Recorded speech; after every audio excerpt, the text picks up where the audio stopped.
Arbre à palabre, c'est la trouvaille de la Fondation pour l'étude et la promotion des droits de l'homme en Afrique. Ce cadre de dialogue social réunit ici les forces de défense et de sécurité et les populations civiles.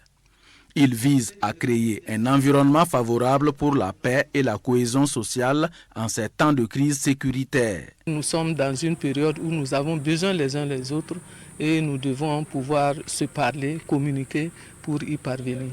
Durant 2 jours, plusieurs communications entrant dans le cadre des droits de l'homme en temps de guerre vont être développées.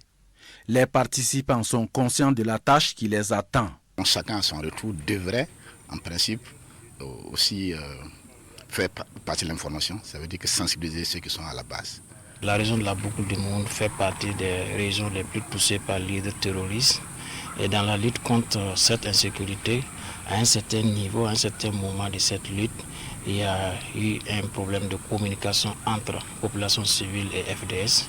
Je pense que la mise en œuvre de ce projet va vraiment restaurer ces dialogues de communication entre les différents acteurs.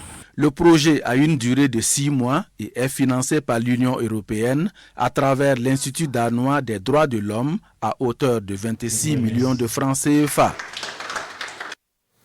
Toutes nos excuses car l'élément sur l'art à Pala pour désigner le dialogue social initié par la Fondation pour l'étude et la promotion des droits de l'homme en Afrique dans la Boucle du Mouhoun s'est invité.